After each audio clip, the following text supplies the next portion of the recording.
Hi friends, Vikram വേദയുടെ പുതിയൊരു upcoming episode റിവ്യൂയിലേക്ക് എല്ലാവർക്കും സ്വാഗതം.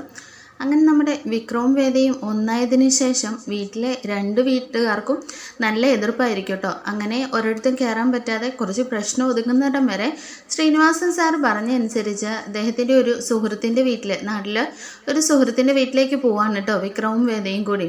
അങ്ങനെ കുറച്ച് ദിവസം അവിടെ താമസിച്ചതിന് ശേഷം ഇവിടുത്തെ പ്രശ്നങ്ങളെല്ലാം അത്യാവശ്യം ഒതുങ്ങിയിട്ടുണ്ട്. അങ്ങനെ അവർ തിരിച്ചു പോരുകയാണ്. അപ്പോൾ ശ്രീജയെ വിളിച്ചിട്ട് വിക്രം പറയുന്നുണ്ട്, എടുത്തി ഞങ്ങൾ അങ്ങോട്ടേക്ക് തിരിച്ചു വരികയാണ്, നാട്ടിലേക്ക് വരികയാണ്. അപ്പോൾ ശ്രീജ ചോദിക്കുന്നുണ്ട്, ഇനിയിപ്പോൾ എവിടെയാണ് നിങ്ങൾ തങ്ങുക, എന്താ നിങ്ങളുടെ ഉദ്ദേശം എന്നൊക്കെ ഇങ്ങനെ ചോദിക്കുമ്പോൾ, ഇനിയിപ്പോൾ വേദയും കൊണ്ട് എവിടെയെങ്കിലും ഒന്ന് സ്റ്റേ ചെയ്യണമല്ലോ, അതിനായിട്ട് എവിടെയെങ്കിലും ഒരിടം കണ്ടുപിടിക്കണം എന്നിങ്ങനെ പറയുകയാണേ. അപ്പോൾ ശ്രീജ പറയുന്നുണ്ട്, നമ്മൾക്കിവിടെ ഇത്രയും വലിയ വീട് കിടക്കുമ്പോൾ നീ ഇപ്പോൾ വേറെ എങ്ങും പോകണ്ട, നേരെ വീട്ടിലേക്ക് തന്നെ പോരെന്നിങ്ങനെ ശ്രീജ പറയുന്നുണ്ട് കേട്ടോ. അങ്ങനെ ശ്രീജ ഒരുപാട് നിർബന്ധിച്ചതിന് ശേഷം നമ്മുടെ വിക്രവും വേദയും കൂടി വിക്രമിൻ്റെ വീട്ടിലേക്ക് തന്നെ തിരിച്ചു വരാൻ തീരുമാനിക്കുകയാണ് കേട്ടോ. അങ്ങനെ വീട്ടിലേക്ക് എത്തുമ്പോഴേക്കും കമലാമ്മ വീടിൻ്റെ വാതിൽക്കൽ തന്നെ നിൽപ്പുണ്ട്. നിനക്ക് നാണോ ഇല്ലേ ഇത്രയും പ്രശ്നങ്ങളൊക്കെ ഇവിടെ ഒപ്പിച്ച് വെച്ചിട്ട് നീ ഇന്നൊക്കെ ഇവളെയും കൂട്ടി ഇങ്ങോട്ടേക്ക് തന്നെ വരാനായിട്ട്? എനിക്ക് നീ എന്ന് പറഞ്ഞൊരു മകനും ഇല്ല, ഈ വീട്ടിൽ നിനക്കൊരു സ്ഥാനവും ഇല്ല എന്നിങ്ങനെ കമലാമ്മ പറയുകയാണ് കേട്ടോ. ഇത് കേട്ടുകൊണ്ട് മാഷും അങ്ങോട്ടേക്ക് വരുന്നുണ്ട്. മാഷ് എന്നിട്ട് പറയുന്നുണ്ട്, എടാ ഞാനേ ഇതിപ്പോൾ എപ്പോഴും ഞാനല്ലേ പറയാറ്, നിനക്ക് നാണമില്ലേ? നിനക്കിനി ഈ വീട്ടിൽ ഒരു സ്ഥാനവും ഇല്ലെന്ന് നിൻ്റെ അമ്മ തന്നെ പറഞ്ഞു കഴിഞ്ഞിരിക്കുന്നു. നിന്നെ അത്രയും സ്നേഹിച്ചിരുന്ന നിൻ്റെ അമ്മ പറയണമെങ്കിൽ നീ ചെയ്തു കൂട്ടിയതിൻ്റെയൊക്കെ കൂലി തന്നെയാണ് അതെന്ന് കരുതിക്കുമെന്നിങ്ങനെ പറയാണ് കേട്ടോ. ഇത് കേൾക്കുമ്പോഴേക്കും മാഷിനോടായിട്ട് വേദ പറയുന്നുണ്ട്, മാഷ് എന്താ ഈ പറയുന്നത്? ഒരുപക്ഷെ വിക്രം രാധയെ നിങ്ങൾ പറയുന്ന അനുസരിച്ചിട്ട് രാധയെ വിവാഹം കഴിച്ചിരുന്നെങ്കിൽ എന്നോട് ചെയ്തിരുന്ന ഏറ്റവും വലിയ ദ്രോഹമല്ലേ അത്?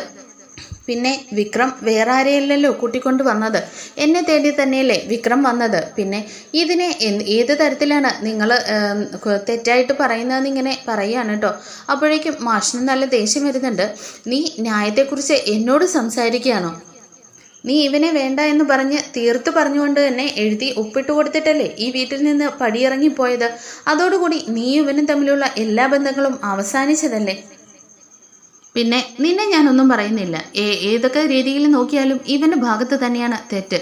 നിന്നെ അവൻ അത്രത്തോളം ആട്ടി ഇറക്കി, അങ്ങനെ നീ പോവുകയും ചെയ്തു. പിന്നെ എന്തിനു വേണ്ടിയിട്ടാണ് ഇവൻ എല്ലാവരുടെയും മുമ്പിൽ വെച്ച് നിന്നെ ഇറക്കി വിട്ടിട്ട് രാധയെ വിവാഹം കഴിച്ചു കൊള്ളാമെന്ന് സമ്മതിച്ചത്?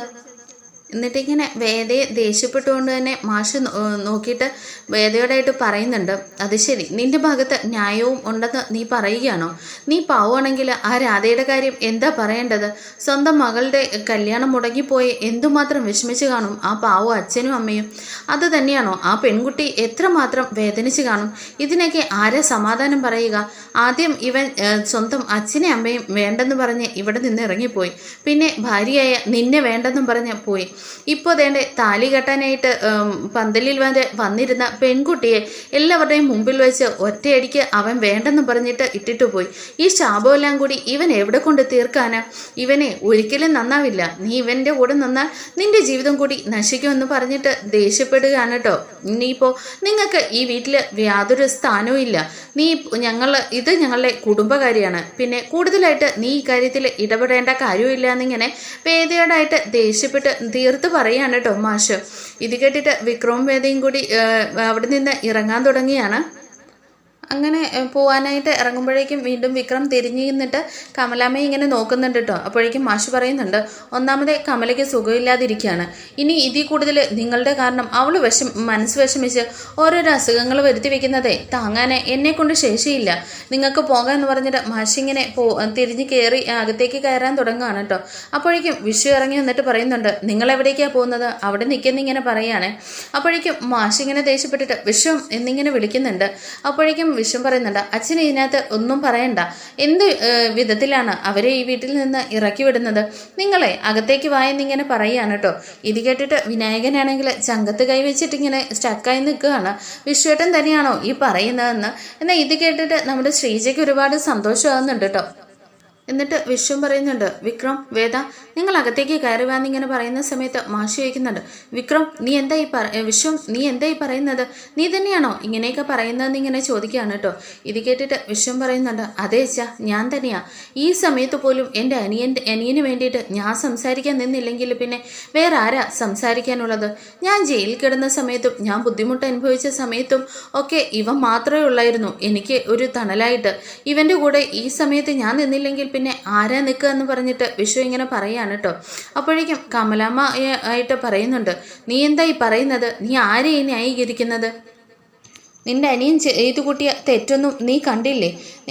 നിന്റെ അമ്മയുടെ തലയിൽ തൊട്ട് സത്യം ചെയ്തിട്ടല്ലേ അവൻ ആ പെൺകുട്ടിയെ കല്യാണം കഴിക്കാവുന്ന സത്യം ചെയ്തിട്ടല്ലേ അവൻ ഇങ്ങനെ തരത്തിലുള്ളതൊക്കെ കാട്ടിക്കൂട്ടിയതെന്നിങ്ങനെ മാഷി ചോദിക്കുകയാണ് കേട്ടോ. ഈ സമയം നമ്മുടെ വിശ്വം പറയുന്നുണ്ട്, അതെ അമ്മ തന്നെയല്ലേ, അമ്മ ഞാൻ ഇല്ലെങ്കിൽ ഞാൻ മരിച്ചു കളയുമെന്ന് ഭീഷണിപ്പെടുത്തിയിട്ട് അവൻ്റെ തലയിൽ തൊട്ട് സത്യം ചെയ്യിപ്പിച്ചത്. എന്നിട്ടിപ്പോൾ അവന് രാധയെ വിവാഹം കഴിച്ചിട്ട് വേദയെ ചതിക്കില്ലായിരുന്നു, ഒരു തരത്തിൽ വേദയ്ക്ക് ദ്രോഹം ചെയ്യലല്ലായിരുന്നു അത്. അമ്മ വേദയുടെ താലി അഴിച്ചു മേടിക്കാനും രാധയെ വിവാഹം കഴിക്കാനും പറഞ്ഞു. അത് തന്നെയല്ലേ അമ്മ ചെയ്ത തെറ്റല്ലേ അവനെ കൊണ്ട് സത്യം ഇടിയിപ്പിച്ചത്? അവൻ എന്തായാലും താലി കെട്ടിയ ഭാര്യ ഉപേക്ഷിക്കാതെ അവളെ വിളിച്ചുകൊണ്ടുവന്നതാണോ തെറ്റ്? അതെനിക്ക് വലിയ തെറ്റായിട്ട് തോന്നുന്നുമില്ലെന്നിങ്ങനെ വിശ്വം തീർത്ത് പറയാണ് കേട്ടോ. എന്നിട്ട് വിശ്വം വീണ്ടും കമലമ്മയോടായിട്ട് പറയുന്നുണ്ട്, ഇവൻ്റെ ജീവിതം നശിപ്പിക്കാനായിട്ട് ഇവനെ കൊണ്ട് തന്നെ അമ്മയുടെ തലയിൽ തൊട്ട് സത്യം ചെയ്യിപ്പിച്ചിട്ട് ഇവൻ്റെ ജീവിതം നശിപ്പിക്കാൻ നോക്കിയത് അമ്മ തന്നെയല്ലേ എന്നിങ്ങനെ ചോദിക്കുകയാണ് കേട്ടോ. ഇത് കേട്ടിട്ട് കമലാമ്മ പറയുന്നുണ്ട്, വിശ്വം നീ എന്തൊക്കെയായി പറയുന്നത്? അപ്പോഴേക്കും വിശ്വം പറയുന്നുണ്ട്, അമ്മ ഇനി ഇതിനകത്ത് കൂടുതലൊന്നും പറയണ്ട. ഇനിയിപ്പോൾ ഞാൻ തെറ്റ് ചെയ്തിട്ടില്ലേ, വിനായകൻ തെറ്റ് ചെയ്തിട്ടില്ലേ, നന്ദിനിയും ശ്രീജയും ഒക്കെ തെറ്റ് ചെയ്തിട്ടില്ലേ, അതെല്ലാം അച്ഛൻ ക്ഷമിക്കും. ഇപ്പോൾ വിക്രം ചെയ്തത് മാത്രം ഏറ്റവും വലിയ തെറ്റാണെന്നും പറഞ്ഞിട്ട് ഇവന് ക്ഷമിക്കാതിരിക്കല് ഏത് വിധത്തിലാണ് ന്യായമെന്നിങ്ങനെ ചോദിക്കാൻ കേട്ടോ മാഷിനോട്. ഇത് കേട്ടിട്ട് മാഷിനൊന്നും മറുപടി പറയാൻ പറ്റാത്ത അവസ്ഥയിൽ നിൽക്കുകയാണ്. പിന്നീടായിട്ട് വിശ്വം പറയുന്നുണ്ട്, ആരൊക്കെ എതിർത്താലും ഞാൻ എൻ്റെ അനിയൻ്റെ കൂടെ തന്നെ നിൽക്കും. ഇനിയിപ്പോൾ അത് സ്നേഹമെന്നോ കടമയെന്നോ എങ്ങനെ പറഞ്ഞാലും എനിക്ക് പ്രശ്നമല്ല.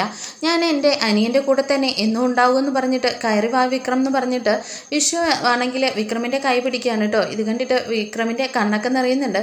വേദിക്കും ഒരുപാട് സന്തോഷമാവുന്നുണ്ട് കേട്ടോ. എന്നാൽ കമലാമ്മയാണെങ്കിൽ നിൽക്കട അവിടെ എന്ന് പറഞ്ഞിട്ട് ഇങ്ങനെ ഒച്ചയിടുകയാണ് കേട്ടോ. ഇത് കേട്ടിട്ട് വിക്രവും വിശ്വമൊക്കെ ഇങ്ങനെ നോക്കുന്ന സമയത്ത് ഇവൻ ഈ വീട്ടിലേക്ക് കയറിയിട്ടുണ്ടെങ്കിൽ ആ നിമിഷം ഞാൻ പുറത്തേക്ക് ഇറങ്ങുമെന്നിങ്ങനെ കമലാമ്മ പറയുകയാണ് കേട്ടോ. ഇവൻ ചെയ്ത എല്ലാ കൊള്ളരുതായ്മകളും ഞാൻ ക്ഷമിച്ചു. ഞാൻ എല്ലാത്തിനും ഇവൻ്റെ കൂടെ കൂട്ടുനിന്നു.